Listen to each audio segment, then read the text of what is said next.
Bonjour les amis de Quelque part sur Terre, me voici à nouveau parmi vous après plusieurs mois, voire peut-être même une année, je ne me souviens plus.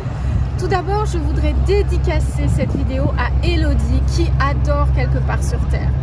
Elodie m'a dit que Quelque part sur Terre et mes vidéos l'ont aidé à garder espoir. Donc j'avais envie de faire une nouvelle vidéo concernant l'espoir parce que Elodie m'a inspirée.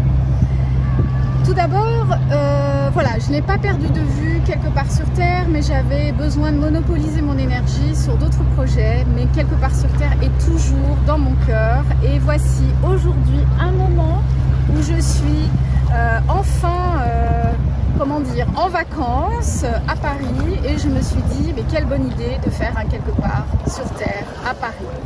Et bien entendu, vous l'imaginez, durant toute cette période de confinement, je pensais à tous les pays que j'ai visités, toutes les vidéos que j'ai faites pour vous.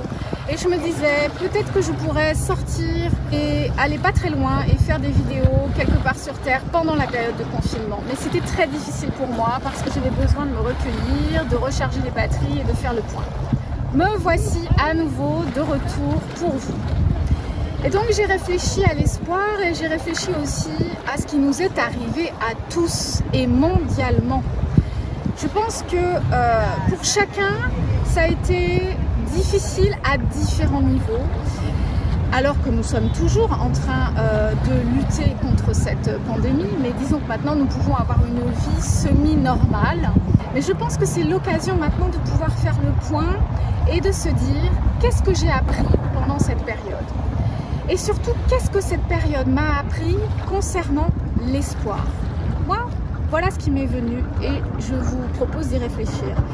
Je me suis dit au fond, quand il arrive des trucs, des événements comme cela extrêmement choquants, inattendus, voire violents, c'est à ce moment-là que l'on voit où en sont nos fondations, où en sont les ressources.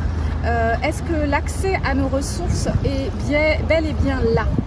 Ça nous permet de faire le point. Mais surtout, et c'est là que j'insiste, qu'est-ce que cette période nous invite à regarder? C'est la notion de cycle. Tout passe. Tout peut en effet arriver et c'est pour ça que la connaissance de soi permet de traverser des moments inattendus et parfois très difficiles. Mais surtout, de ne pas oublier une chose, c'est que tout est cycle. Et quand nous descendons dans un cycle plus difficile, moi c'est ce que j'appelle les cycles initiatiques.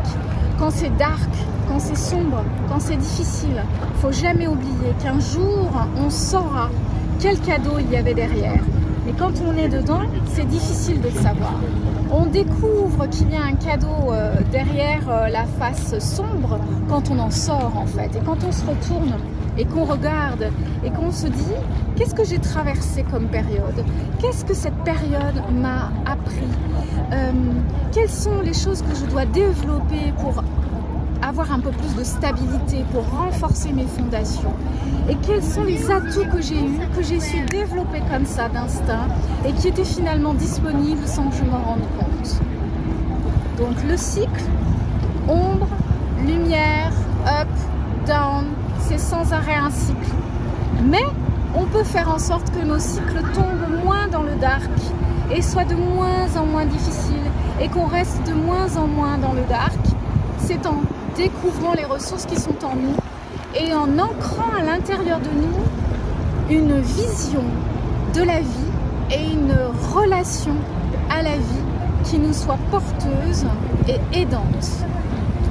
Je reviendrai donc plus tard sur ces sujets-là, mais voilà déjà quelques pistes de réflexion que j'avais envie de vous proposer pour vous aider à parfaire cette sortie de confinement et à vous préparer pour la suite de votre existence et de faire en sorte que les cycles soient de plus en plus rapides et de plus en plus aisés. À très bientôt, c'était Quelque part sur Terre, Géraldine Prévost-Gigant, auteure, vivant à Paris, et à très bientôt.